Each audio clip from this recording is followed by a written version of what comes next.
So we are continuing with our chapter number 9, fundamental rights, fundamental duties, and directive principle of state policy. Before we have completed 3 fundamental rights. They are completed right to equality, right to freedom, and right against exploitation. આ ત્રણ પતી ગયા. Okay, હવે આપણે further continue કરશું with the right to freedom of religion. શું લાગે આ રાઈટ ની અંદર શું હશે? Right to freedom of religion મતલબ શું હશે?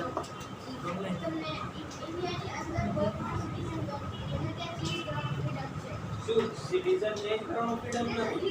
રિલીજન છે. We can follow any religion, we can follow any religion of our choice. Okay, આપણે કોઈ પણ સંપ્રદાયને પણ જોઈન કરી શકીએ છીએ. ઓકે, આપણે કોઈ પણ રિલીજન ફોલો કરી શકીએ છીએ અને કોઈ પણ કાસ્ટ આપણે ચેન્જ કરીને કન્વર્ટ થઈ શકે. It's depend totally up to us. Okay, એમાં કોઈ ગવર્નમેન્ટ કે કોઈ સ્ટેટ જે છે એ આપણને બ્લોક નહીં કરે ક્યારે. Okay, let us see what is right to freedom of religion.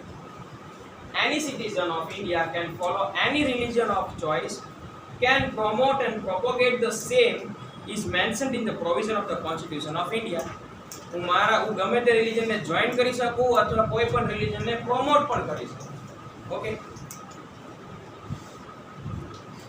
but this right is to be enjoyed within permissible limit so that it does not affect the freedom of public administration, morality and health of the society. આ religion તમને એમ કહે છે કે તમે કોઈ પણ religion follow કરી શકો, કોઈ પણ બિલીફ્સને ફોલો કરી શકો, પણ એવા બધા બિલીફ્સ કે એવા બધા એવી કોઈ વસ્તુ ન થવી જોઈએ કે એવી કોઈ કાર્ય ન થવું જોઈએ જેથી કરીને સોસાયટીને કંઈ હાર્મ થાય. બરાબર, એક્ઝામ્પલ તરીકે બ્લેક મેજિક કે આવું બધું જે છે એ આપણે સ્ટોપ કરવું પડે. બરાબર, હવે ઘણા કહો કેમ કે મેં મારો રિલીજન બનાવ્યો અને મારા રિલીજનમાં આવું કહે છે કે મારે કોઈ માણસની બલિ દેવાની દર અઠવાડિયે. That is not right. બરાબર, એટલે આપણે આપણી લિમિટમાં દાયરામાં રહીને એવા રિલીજનને ફોલો કરવાના that should be safe for our society. Okay, the religious gathering, offering or prayer are not included in this. Okay, so we can gather. તમે ગમે ત્યાં રિલીજિયસ ગેધરિંગ કરી શકો.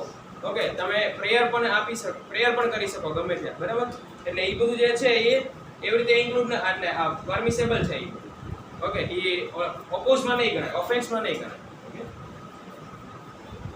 now the state of India does not have any religion of its own, or the Indian state is not run as per the principle of any religion or sect. એટલે કોઈ સંપ્રદાયના પ્રમાણે આપણું India નથી ચાલતું. Plus ઇન્ડિયાને કોઈ પોતાનો religion નથી. એમ ન કહી શકાય કે India is a state of only Hindus, એમ ન કહી શકાય કે India is a state of only Muslims.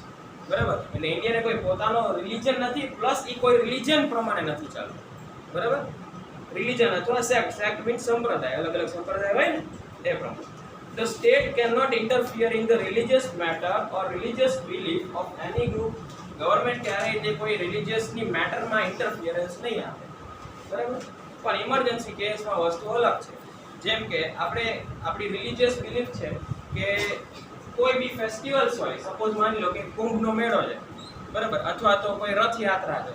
Okay, તો આ એક રિલિજિયસ ફેસ્ટિવલ્સ છે, એમાં ગવર્નમેન્ટ ક્યારેય કંઈ બ્લોકેજ ન આપી શકે કે બ્લોક ન કરી શકે રથયાત્રાને. પણ ઇમરજન્સી હતી, કોરોનાનો કાળ હતો, એટલે ગવર્નમેન્ટ ઇન્ટરફિયર કર્યું. બાકી જનરલી ગવર્નમેન્ટ રિલિજિયસ મેટરમાં ક્યાંય ઇન્ટરફિયરન્સ કરે નહીં. Okay, the religious group have been given the freedom to establish any religious organization and can manage and administer them for religious and philanthropic aims. Philanthropic मतलब seeking to promote welfare. Religious બનાવ્યું, બરાબર, સંપ્રદાય બનાવ્યું, પણ શેના માટે બનાવ્યું? કે વેલફેર, સોસાયટીના વેલફેર માટે, બધાનો હિત, બધાનું સારું કરવા માટે. ત્યારે એવું રિલિજન કે એવી સોસાયટી નહીં બનાવવાની કે જેમાં શીખવાડે તાલિબાન નથી બનાવવાનું. બરાબર, એવો કંઈ આપણે સંગઠન નથી બનાવવાનું કે આતંકવાદી કાર્ય કરતું હોય. ઓકે, સો એવા રિલિજન કે એવા સંગઠન બનાવો જે ગુડ વર્ક કરતા હોય for the people, good for the welfare of the society. Okay, the educational institution running on the government grant cannot impart religious education or compel the student to participate in any religious education or attend any religious meet. Compel નો મતલબ થાય forcefully. બરાબર, કોઈને force કરવો એને કમ્પેલ કહેવાય. Okay, એટલે શું કહેવા માંગે છે કે ગવર્મેન્ટના ગ્રાન્ટ ઉપર ચાલતી કોઈ ઇન્સ્ટિટ્યૂટ કોઈ પણ રિલિજનને પ્રમોટ ન કરી શકે અથવા એના સ્ટુડન્ટને ફોર્સફુલી એમ ન કહી શકે કે તમે આ રિલિજિયસ એક્ટિવિટીમાં ભાગ લો. બરાબર, સમજાય છે શું કહેવા માંગુ છું? કોઈ પણ સ્ટુડન્ટને ફોર્સફુલી એમ ન કહી શકે કે આજે આ રિલિજિયસ એક્ટિવિટી છે તો તમારે બધા ફરજિયાત એમાં ભાગ લેવાનો છે. કોઈ પણ સ્ટુડન્ટને ફરજિયાત કોઈ રિલિજિયસના એક્ટિવિટી ફોલો કરવા માટે ફોર્સ ન કરી શકે.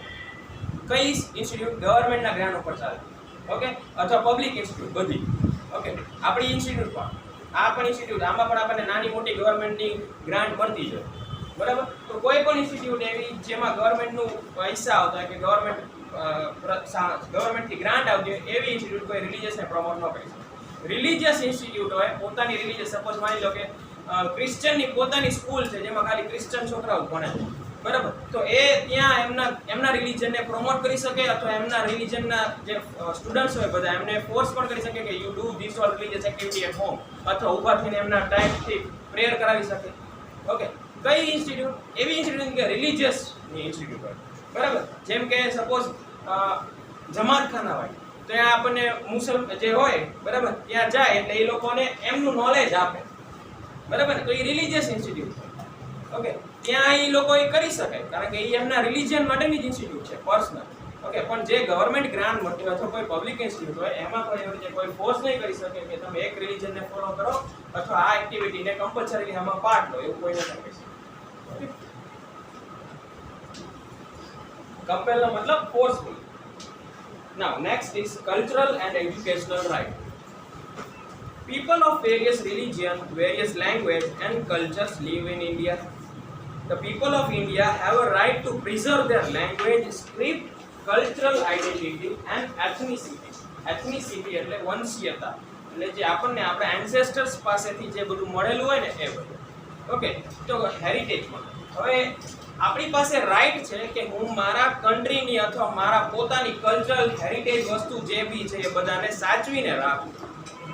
બરાબર, so I have a right to promote my culture as well as the education. મને જે મારા એન્સેસ્ટરે જે નોલેજ આપ્યું છે regarding my religion or regarding every activities, okay, તો જે મને નોલેજ મળ્યું છે મારા એન્સેસ્ટર પાસેથી હું એને પ્રમોટ કરી શકું. અથવા તો મને જે કલ્ચરલ હેરિટેજમાં જે જે વસ્તુ મળી છે એને હું સાચવીને રાખી શકું. બરાબર, એ બધા મારા રાઇટ્સ છે. એમાં ગવર્મેન્ટ ઇન્ટરફેર કરીને છીનવી ના લેવી આપણી પાસે. Okay, so people of various religion, various language and culture live in India. The people of India have a right to preserve their language. એમના લેંગ્વેજ ને રિલેટેડ કોઈ આર્ટિકલ્સ હોય, લિટરેચર્સ હોય, એ બધાને પ્રિઝર્વ કરીને રાખી શકે. એ ગવર્મેન્ટ ક્યારેય લઈ નહીં લે. બરાબર, રિલિજિયસ આપણે સપોઝ કોઈ બુક હોય જે એન્સેસ્ટર્સે લખેલી હોય, બરાબર, સંસ્કૃત લેંગ્વેજમાં કે કોઈ બી લેંગ્વેજમાં, તો એ રિલિજિયસના લોકો એમના ટેમ્પલમાં કે એમના દેરાસરમાં કે ગમે ત્યાં એને રાખી શકે. એ ગવર્મેન્ટનો એની ઉપર કંઈ હક નહીં લાગે. એમની પાસે રાઈટ છે કે એ લોકો એમના એન્સેસ્ટર્સમાંથી જે મળેલું છે, કલ્ચરલ જે મળેલું છે એને પ્રિઝર્વ કરીને રાખી શકે. Any educational institute which rely on the government grant cannot deny admission on the ground of religion, caste, creed, language or any other reason. એમાં એવું કહેવા માંગે છે કે કોઈ ઇન્સ્ટિટ્યૂટ જે ગવર્મેન્ટ પાસેથી ગ્રાન્ટ લેતી હોય, ગ્રાન્ટ મતલબ શું થાય? ફંડ. બરાબર, પૈસા, ફાઇનાન્સ જે ગવર્મેન્ટ પાસેથી ફંડ લેતી હોય એ ક્યારેય ભલે રિલિજિયસ ઇન્સ્ટિટ્યૂટ રહે પણ એ ક્યારેય કોઈ વ્યક્તિને એડમિશન આપવાની ના નહીં પાડી શકે on the basis of cast, religion or colour કે લેંગ્વેજ. બરાબર, સપોઝ માની લો કે આપણે એક હિન્દુ સ્કૂલ ઓપન કરી જેમાં ખાલી હિન્દુઝને અથવા કોઈ એક સેક્શનને આપણે એડમિશન આપવાને એવું વિચારીએ, ઓપન કરી શકીએ ટુ પ્રમોટ અવર રિલિજન, આપણે ઓપન કરી શકાય. બરાબર, પણ જો આપણે ગવર્મેન્ટ પાસેથી ગ્રાન્ટ લેતા હોય કે ગવર્મેન્ટ એમાં કોઈ ફંડ આપતું હોય તો એ સમયે આપણે કોઈ અલગ બીજા કોઈ સંપ્રદાયવાળા કે બીજા કોઈ રિલિજનવાળા સ્ટુડન્ટ અગર ત્યાં એડમિશન લેવા આવે તો એને આપણે ના ન પાડી શકાય, એને એડમિશન દેવું પડે. બરાબર, ખ્યાલ આવે શું કહેવા માંગુ છું? કારણ કે આમાં ગવર્મેન્ટ ઇન્વોલ્વ છે અને ગવર્મેન્ટ જ્યાં હોય ત્યાં રિલિજન બેઝિસ ઉપર કંઈ ભેદભાવ ના થવા દે. Okay, if any individual appeal to vote on the ground of religion, caste or language, then it is considered as the malpractice as per the Act 123 of 3. બરાબર, આર્ટિકલ નંબર 123 ઓફ 3 ના પ્રમાણે કોઈ ઇન્ડિવિડ્યુઅલ વોટ દેતી સમયે એવું જોવે કે આ વ્યક્તિ, ભલે આપણે 10 જણા ઊભા હોય એમાં એક વ્યક્તિને આપણે એક વ્યક્તિ સાવ 10 જણામાંથી એક વ્યક્તિ આપણા કાસ્ટ હોય અથવા તો આપણો પડોશી હોય, બરાબર, પણ કામ કંઈ ના કરતો હોય, એની પાસે એવી એબિલિટી ન હોય જેવી બીજા પાસે હોય, તો આપણે ઈ જે જોયા વિના આપણે એમ કે અમાર સગા છે એને વોટ આપી દો, બરાબર, તો આ એક માલ પ્રેક્ટિસ છે. It's not a good act. Okay, according to the article number 123 of 3 આ જે છે ને માલ પ્રેક્ટિસ કહેવાય. Okay, means it's not a good practice to do that. કારણ કે એવું કરીશું આપણે અને એને જો જીતાડીશું તો જે એબલ પર્સન છે એ રહી જશે અને નોટ એબલ પર્સન છે એ આગળ આવી જશે અને ઓબ્વિયસ છે કે he will not able to handle our state properly. બરાબર.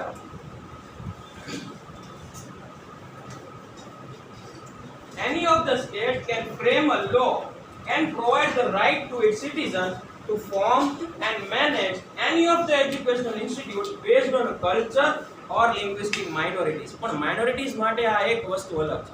minorities એટલે જે આદિવાસી ટ્રાઇબ્સ પીપલ હોય, બરાબર, એમને પ્રોમોટ કરવા માટે ગવર્મેન્ટ એમને અલગથી રાઇટ્સ આપી શકે, એમને ફંડ આપી શકે. તો એ લોકો પાસે રાઇટ છે કે ખાલી એમના જ માઇનોરિટીના જ પીપલને ત્યાં એડમિશન આપે, બીજા પીપલ જો કોઈ અહીંયા એડમિશન લેવા આવે તો એને ના પાડી શકે. કોના પાસે? ખાલી એવા માઇનોરિટીઝમાં જે આવતા હોય ને એ જ તે બધી કાસ્ટ ક્લાસ. ઓકે, બીજા કોઈની નહીં. The state shall not discriminate in giving educational grant or educational scholarship from the state fund to any of the linguistic or religious minority institute. Minority institute ની અંદર સ્ટેટે ક્યારે ડિસ્ક્રિમિનેટ નહીં કરવાના. Plus એવું ને સ્ટેટ એવું હોય નહીં કરવાનું કે આ માઇનોરિટી ઇન્સ્ટિટ્યૂટ છે એટલે એને ઓછું ફંડ આપું, એટલે બધી સારી એવી કોલેજીસ છે એને જાજા ફંડ આપું, એવું નહીં. સ્ટેટે પણ પોતાનું ફંડ જે છે એ ઇક્વલી ડિસ્ટ્રીબ્યુટ કરવાનું among minorities and among other institutes also. Okay,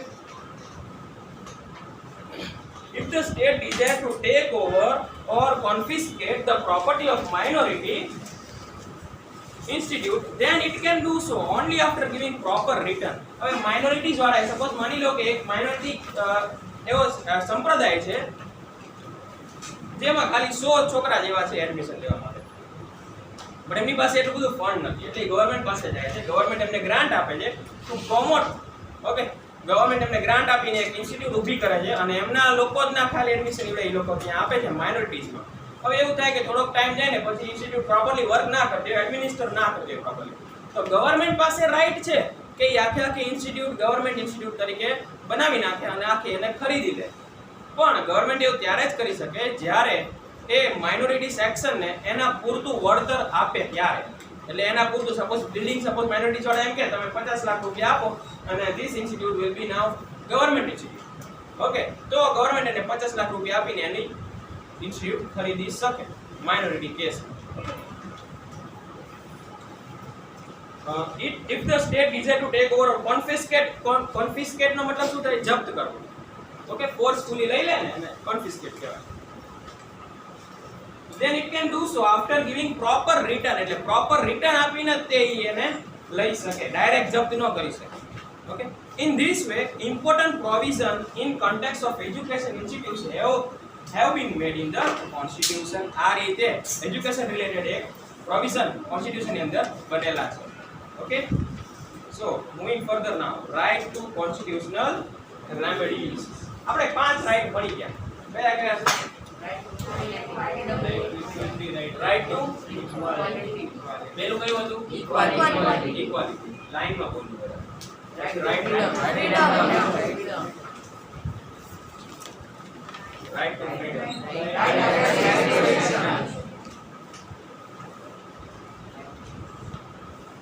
Right to freedom of religion.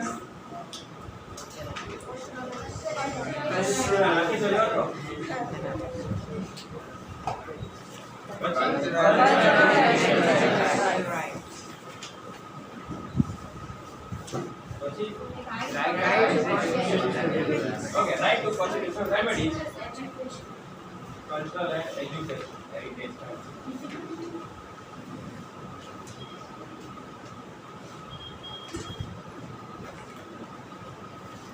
and last is right to constitutional remedies. હવે right to constitutional remedies જે છે ને એ બધા રાઇટ્સ નો બેઝ કહી શકાય. શું કામ બેઝ કહી શકાય?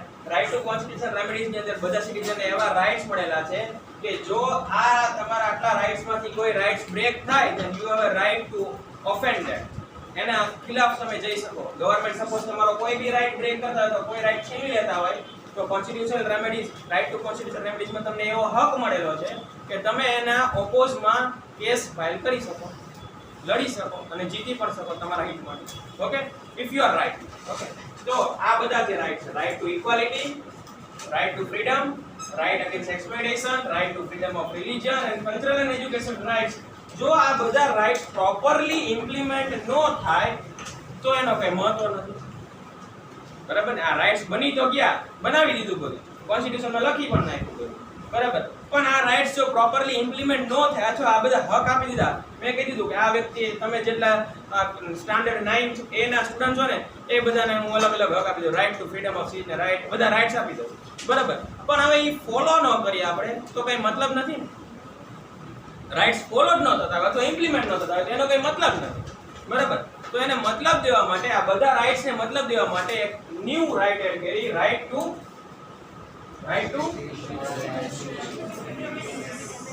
Constitutional remedies.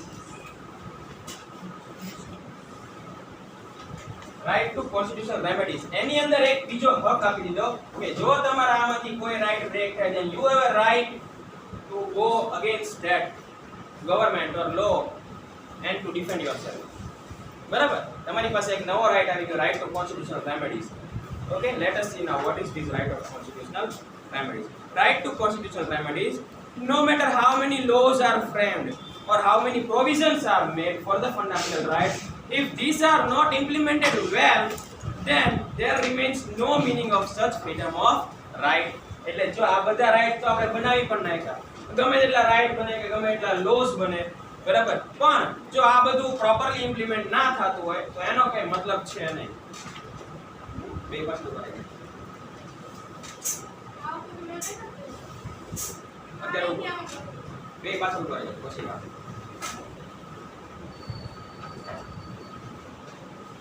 If these all rights are not functioning properly or not implemented properly, then they are of no use. બરાબર, તો આ ઇમ્પ્લિમેન્ટ અથવા ફંક્શનિંગ પ્રોપરલી ક્યારે થશે? જ્યારે એને કંઈક ડર હશે, ત્યારે ગવર્નમેન્ટને કંઈક ડર હશે કે સપોઝ હું આ રાઇટ્સ સિટીઝનના લઈ લઈશ તો મારી ઉપર શું એક્શન થાય, મારી ઉપર એક્શન થઈ શકશે કે નહીં થઈ શકશે, બરાબર, એવો બધો જ્યારે ડર હોય ને ત્યારે ફોર્સફુલી કંઈક વસ્તુ ઇમ્પ્લિમેન્ટ થાય. તો એ ડર આ બેઝ આપે છે બધા rights, right to constitutional remedy. તો ગવર્નમેન્ટને એવું છે કે જો સપોઝ હું રાઇટ ટુ ફ્રીડમ કે right to freedom of speech suppose કોઈ માણસનું છીનવી લઈશ, બરાબર, કે એને હું જેલ, કોઈ ચાલ્યો જતો હશે માણસ, એને ઉપાડીને જેલમાં કેદ કરી દઉં, બરાબર, તો અગર રાઇટ ટુ કોન્સ્ટિટ્યુશનલ રેમેડીઝ હશે જ નહીં તો માણસ કેવી રીતે એને ઓફેન્ડ કરે, ડિફેન્ડ કેવી રીતે કરે પોતાની જાત. પણ હવે આપણે એક રાઇટ ટુ કોન્સ્ટિટ્યુશનલ રેમેડીઝ આપ્યો કે હું કોઈ ચાલ્યો જતો તો એને પોલીસે પકડીને જેલમાં પૂરી દીધો, એટલે that person has a right to defend himself. એ કહી શકે, કારણ કે કોન્સ્ટિટ્યુશનમાં લખેલું છે કે ગમે તે પર્સનને પકડીને તમે જેલમાં નાખી દીધો તો એ પર્સન તમારી સામે કેસ કરીને પૂછી શકો on vote basis you are doing this, કેમ મને પૂર્યો, બરાબર. તો પ્રોપર મેનેજમેન્ટ, પ્રોપર રાઇટ્સ જે છે એ બધા પ્રોપરલી ઇમ્પ્લિમેન્ટ થાય એના માટે થઈને આ રાઇટ આપણને આપેલો છે, right to constitutional remedies. Now therefore a provision has been made in the constitution for the implementation of this right, and under it a writ in a supreme court can be made for the violation of the fundamental rights. એટલે જો આપડા કોઈ fundamental rights break થતા હોય તો constitution ની અંદર provision આપેલું છે કે any person can file a writ in the supreme court. Any person can file a case in the supreme court, બરાબર, writ એટલે case. This right has been accepted as the right to constitutional remedies. The Supreme Court play an important role in protecting the fundamental rights. એટલે supreme court જે છે અથવા બીજી કોઈ court, high court, બરાબર, પણ સુપ્રીમ કોર્ટ જે ટોપમાં આવે આપણને ખ્યાલ છે. ઓકે, જ્યુડિશિયલ રિવ્યુમાં આપણે જોયું હતું ટોપ મોસ્ટ કોર્ટ કઈ કહેવાય? સુપ્રીમ કોર્ટ, એના નીચે કઈ આવે હાઈ કોર્ટ, એના નીચે ડિસ્ટ્રિક્ટ કોર્ટ, અને એના નીચે તાલુકા લેવલ કોર્ટ અથવા special court, local court. Okay, તો સુપ્રીમ કોર્ટ પાસે તમે આપણા ફંડામેન્ટલ રાઇટ્સ જે છે એ આપણે પ્રોટેક્ટ કરાવી શકીએ, એટલે ત્યાં આપણે કેસ ફાઇલ કરી શકાય જો આપણા રાઇટ્સ બ્રેક થતા હોય તો. ઓકે, હવે ઓબ્વિયસ છે કે સપોઝ રાઇટ બ્રેક થતા હોય, આમાં કેમ સુપ્રીમ કોર્ટની વાત કરીએ ખબર છે? સપોઝ રાઇટ બ્રેક થાય છે, ઓકે, તો આપણે સ્ટેટના ખિલાફ કમ્પ્લેન સ્ટેટ કોર્ટમાં નહીં કરી, હાઈ કોર્ટમાં નહીં કરી. સ્ટેટના ખિલાફ કોઈ કમ્પ્લેન હોય, આખા ગુજરાત સ્ટેટના ખિલાફ કોઈ કમ્પ્લેન હોય તો આપણે હાઈ કોર્ટમાં નહીં કરી, ક્યાં જશું? ડાયરેક્ટ સુપ્રીમ કોર્ટમાં જશું. બરાબર? This right has been accepted as the right to constitutional remedies. The Supreme Court play an important role in protecting the fundamental rights, and for this, if a court find it necessary, then it can give orders, instruction or decree. Decree means the official order. Okay, decree means official order which has been given by some official person. Okay. The apex court એટલે highest level ની court. તો આપણા માટે highest level ની court કઈ થઈ? Supreme Court. એટલે આપણી apex court એટલે Supreme Court. The apex court is vested with the power given by the constitution. તો કોર્ટ પાસે કોન્સ્ટિટ્યુશન થી મળેલો પાવર છે કે કોઈ બી વ્યક્તિને કે કોઈ બી સ્ટેટને ગમે ત્યારે ગમે તે ઓર્ડર્સ આપી શકે on the basis of right to constitutional રેમેડીના બેઝિસ ઉપર કોઈ કમ્પ્લેન આવી હોય તો એ કોઈ બી સ્ટેટને જો ન્યાય દેવો હોય ને એટલે કોઈ બી સ્ટેટને ગમે તે ઓર્ડર આપી શકે, ઓફિશિયલ ઓર્ડર. ઓકે, એને એ રાઇટ ક્યાંથી મેળવ્યો છે? પાછો સુપ્રીમ કોર્ટને, in the constitution, from the constitution. Okay, Supreme કોર્ટને પણ કોન્સ્ટિટ્યુશન જ રાઇટ આપેલા છે. Nobody can oppose it if any person put a complaint against any state for the violation of any fundamental right, then the Supreme Court can exercise its right. શું કહેવા માંગે છે કે જો કોઈ વ્યક્તિના રાઇટ બ્રેક થાય છે, સપોઝ હું ગુજરાતમાં રહું છું, ગુજરાત ગવર્મેન્ટે મારા કંઈક રાઇટ્સ બ્રેક કર્યા, બરાબર, મને એવું લાગ્યું કે મારા રાઇટ્સ બ્રેક થયા, મારી પર એક્સપ્લોઇટેશન થયું કોઈ પણ જાતનું, બરાબર, મારી સાથે મને છેતરો ગવર્મેન્ટે, તો હું એના ખિલાફ સુપ્રીમ કોર્ટમાં કમ્પ્લેન કરી શકું. અને સુપ્રીમ કોર્ટમાં જ્યારે આના બેઝિસ ઉપર કમ્પ્લેન આવે કે રાઇટ બ્રેક થયા છે એના બેઝિસ ઉપર કોઈ કમ્પ્લેન આવે તો સુપ્રીમ કોર્ટ પોતાના રાઇટ્સ જે કોન્સ્ટિટ્યુશને આપેલા છે એ એક્સરસાઇઝ કરી શકે, મીન્સ એ પ્રેક્ટિસમાં લઈ શકે, એ ઇમ્પ્લિમેન્ટ કરી શકે. બરાબર? તો સુપ્રીમ કોર્ટ પાસે જ્યારે આવા કોઈ કેસીસ આવે which are violating any persons right against any state government, તો સુપ્રીમ કોર્ટ ત્યારે એના રાઇટ્સ પ્રમાણે ચાલી શકે. અને એને પણ આ રાઇટ્સ કોણે આપેલા છે? સુપ્રીમ કોર્ટને કોન્સ્ટિટ્યુશને જ આપેલા છે. Dr. Baba Saheb Ambedkar has considered this right as the soul of the constitution. સાચું છે ને? આ રાઇટ અને સોલ ઓફ ધ કોન્સ્ટિટ્યુશન કીધું. આખું કોન્સ્ટિટ્યુશન બનાવવા પાછળ મેઇન પર્પસ શું હતો? એક એવું ભારત કે એક એવું યુનાઇટેડ નેશન જોવું આપણે કે જેની અંદર બધા હળી મળીને રહે અને બહુ પ્રગતિ કરે અને વર્લ્ડની અંદર એનું પોતાનું નામ બનાવે. બરાબર? તો એવું કરવા માટે થઈને કેટલીક વસ્તુમાં આપણે ધ્યાન દેવા પડશે. એ બધું કોન્સ્ટિટ્યુશનમાં આવી. સૌથી પહેલા તો ભાઈચારો, બરાબર, કે બધા વચ્ચે હળી મળીને રહે, યુનિટી, ઇન્ટિગ્રિટી, પીસ, આ બધું રાખવું પડે. પીપલ જો અંદર ઝઘડશે તો ક્યારેય કન્ટ્રી આગળ નહીં આવી શકે. એટલે બધાને ભેગા રાખવા માટે થઈને અલગ અલગ આપણે સિસ્ટમ બનાવી, બરાબર, કે કોઈ રિલિજનને મહત્વ નહીં દેવાનું કે કોઈ ક્લાસને મહત્વ નહીં દેવાનું, બધાને ઇક્વલ ગણવાનું. પછી આપણે બધાને સિટીઝનને અલગ અલગ રાઇટ્સ આપ્યા, બધાને અલગ અલગ ડ્યુટીઝ આપી, સ્ટેટને આપણે અલગ પોલિસીસ પ્રોવાઈડ કરી કે તમારે કેવી રીતે આ બધાને ગવર્ન કરવાના. તો આખું જે કોન્સ્ટિટ્યુશન છે એ આપણે મેઇન પર્પસ એ જ છે કે પીપલ માટે છે, માણસો માટે છે ને બધું કોન્સ્ટિટ્યુશન, સિટીઝન માટે છે. તો સિટીઝનને સપોઝ કોઈ રાઇટ બ્રેક થતા દેખાય કે સિટીઝનને એમ લાગે કે આ જગ્યાએ મારી સાથે છેતરાણો છું, તો એ ઇઝીલી કોર્ટમાં જઈ શકે અગેન્સ્ટ ધેટ સ્ટેટ. અને એટલે જ ત્યાં રાઇટ ટુ કોન્સ્ટિટ્યુશન રેમેડીઝ ને એટલે જ ત્યાં આખા કોન્સ્ટિટ્યુશનનો શું કીધો છે? મેઇન સોલ. બરાબર? આ છે ને તો આખા કોન્સ્ટિટ્યુશનનો મતલબ છે. હવે કોન્સ્ટિટ્યુશન ઇમ્પ્લિમેન્ટ થયું ન થયું, કોન્સ્ટિટ્યુશન પ્રમાણે ચાલે છે કે નથી ચાલતું, એ કોણ જોશે? આપણે જોશું ને. અને આપણે ખાલી જોવાનું નથી, અગર આપણને ખબર પડે કે ખોટું થઈ રહ્યું છે તો એના ખિલાફ આપણે એનો ઓપોઝ પણ કરી શકીએ. એ આપણને અહીંયાથી મળે છે રાઈટ. અગર આ રાઈટ જ ન હોત તો આપણે કંઈ નહીં, જેમ ગવર્મેન્ટ ચલાવે ને એમ ચાલતું રહેવાનું, જેમ કેમ કરતું રહેવાનું, બસ. એટલે રાજાશાહી દેશ થઈ જશે, ડેમોક્રેટિક દેશ નહીં, રાજાશાહી થઈ જાય. ગવર્મેન્ટ કે કરવાનું, બરાબર. ગવર્મેન્ટ કે કાલ 2 વાગ્યા પછી કરફ્યુ, તો કરફ્યુ થઈ ગયું, કોઈ બહાર નહીં નીકળવાનું ઘરથી, બરાબર. પણ અહીંયા રાઇટ ટુ કોન્સ્ટિટ્યુશન રેમેડીઝ છે, એટલે આપણી રાઇટ એક બ્રેક થાય છે, right to freedom. Then we can ask કેમ 2 વાગ્યા પછી કરફ્યુ મૂકો છો, કેમ અમે બહાર ન આવી શકીએ? If you have a logical reason તો તમે ઇમરજન્સી ટાઈમે તમે મૂકી શકો, પણ અત્યારે કઈ ઇમરજન્સી નથી તો શું કામ અમને પૂરી દો ઘરમાં, બરાબર. તો આ રાઈટ છે આપણી પાસે કોન્સ્ટિટ્યુશન રેમેડીઝ નો, એટલે તો આખું કોન્સ્ટિટ્યુશન એના બેઝ ઉપર છે. ખ્યાલ આવે છે બધું? સો this right to constitutional remedies is known as the soul of the constitution. The parliament can handle over the power of giving such an order to any of the court. The parliament can handle over the power of giving such an order to any of the court. If the state legislative assembly frames any law which violate the fundamental rights or not in congruence of it, then the Supreme Court can stop the state. Congruence means not in compatible. બરાબર. compatible એટલે એના હિતમાં કેવું કરે છે કાઈ નો. શું કહેવા માંગે છે કે પાર્લામેન્ટ છે ને કોઈ કોર્ટને ઓર્ડર કહી શકે કે તમે આ સ્ટેટને ઓર્ડર આપો.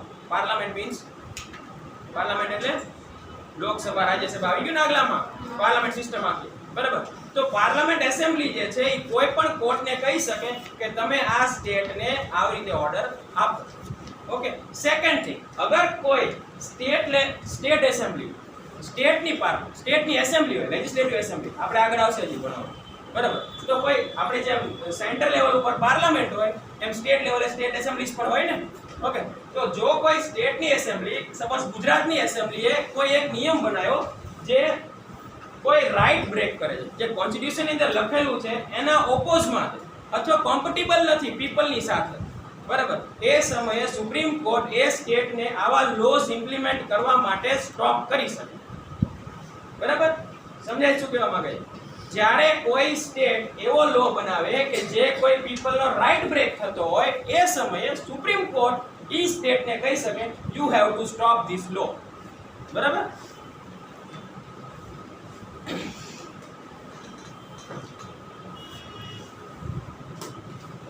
Thus, the right provide an opportunity to any of the citizen to approach court for the violation of the fundamental rights. એટલે ઈ રાઇટ્સ આપણે કોર્ટમાં જઈ શકીએ અને આપણી રજૂઆત કરી શકીએ.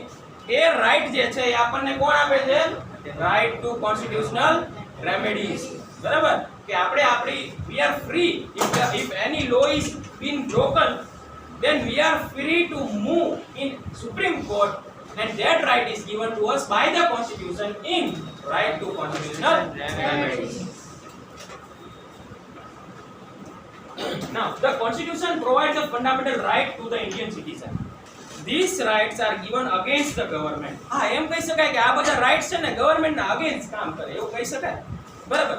એક્ઝામ્પલ તરીકે હું તમને કહું તો સપોઝ હું ગવર્મેન્ટ છું અને મારે ખાલી આ ક્લાસ હેન્ડલ કરવાનો, બરાબર. આ ક્લાસને મારે મેનેજ કરવાનો છે, ગવર્ન કરવાનો છે કે એવી રીતે કે બધા સારા માર્ક્સ લઈને આવે.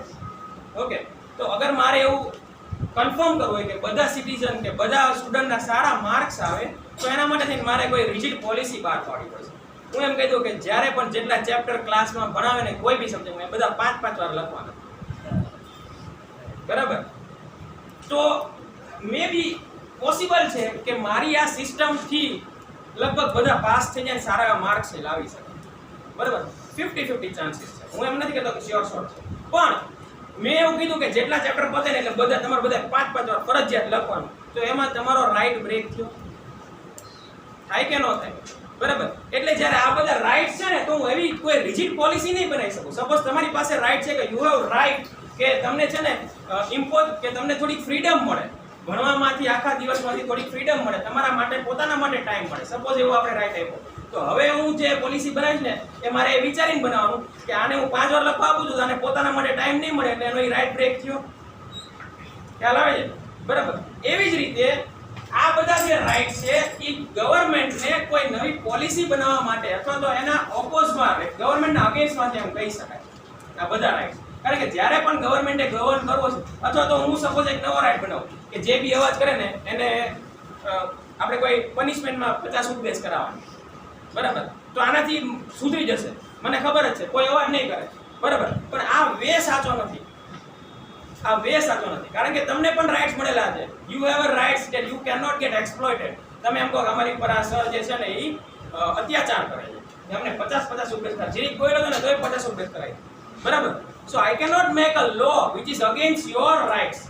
એટલે તમારા જે રાઇટ્સ હશે ને એ મને મારી સિસ્ટમ બનાવવામાં થોડુંક બ્લોકેજ આપશે, ક્યાંક ને ક્યાંક મને રોકશે.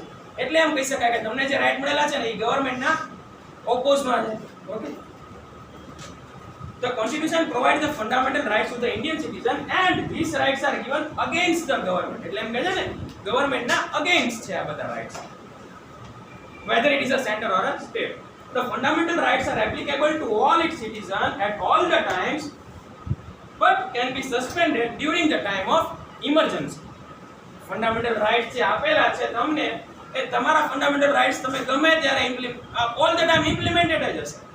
સૂતા હોય, જાગતા હોય, ગમે તે હોય, તમારા ફંડામેન્ટલ રાઇટ્સ તમારી પાસે જ છે. પણ ઇમરજન્સી હશે ત્યારે ગવર્નમેન્ટ તમારા પાસેથી તમારા ફંડામેન્ટલ રાઇટ્સ લઈ શકે. જેમ આપણે જોયું એમ 21 દિવસનું લોકડાઉન આવી ગયું ત્યારે ગવર્નમેન્ટે કહી દીધું કે કોઈ બહાર નહીં નીકળવાનું. તો આપણો ફંડામેન્ટલ રાઇટ્સ છે, રાઇટ ટુ ફ્રીડમ, બરાબર, આપણું જે ગમે ત્યાં આપણે જઈ શકીએ, ઓકે, એ જે રાઇટ છે ગવર્નમેન્ટે આપણો લઈ લીધો. ત્યારે આપણે ઓપોઝ ન કરી શકીએ because it's the time of emergency. Emergency ના ટાઈમે તમે ઘરમાં કેદ રહેવાનું ગવર્નમેન્ટે કહી દીધું. જ્યાં સુધી આપણે પ્રોબ્લેમ સોલ્વ નહીં થઈ જાય ત્યાં સુધી એ બધાએ ગવર્નમેન્ટને ફોલો કરવું પડે. એટલે 21 દિવસનો જે ટાઈમ હતો એ ટાઈમ દરમિયાન આપણે કોઈને ઓપોઝ ના કરતા, બહાર નીકળતા હતા તો પોલીસ દંડા મારતા હતા, બરાબર ને. ઘણા પોલીસના દંડા, તો ત્યારે ઓપોઝ ન કરી શકે. શું કામ મને દંડો મળ્યો? કારણ કે ત્યારે કર્ફ્યુ લાગેલો છે, તમે બહાર ન નીકળી શકો. ત્યારે તમે પોલીસને એમ ન કહી શકો કે I have right of freedom, હું ગમે ત્યાં ઘૂમી શકું, મને શું કામ મારો? ત્યારે નહીં ચાલે તમારો right. Okay, so government have also the right to take your rights whenever it is emergency. No state can form any law which take away the fundamental rights of this citizen. કોઈ state પાસે એવો હક નથી કે એ બધા fundamental rights of citizen ના ગમે એટલે લઈ લે વિધાઉટ ઇમરજન્સી. વિધાઉટ ઇમરજન્સી કોઈ સ્ટેટ તમારી પાસેથી તમારા રાઇટ્સ નહીં લઈ શકે. Okay, clear? આટલા બધા રાઇટ્સ ક્લિયર થઈ ગયા? 6 એ 6. ઓકે, કઈ ડાઉટ હશે? ઓકે, સ્ટોપ કરો.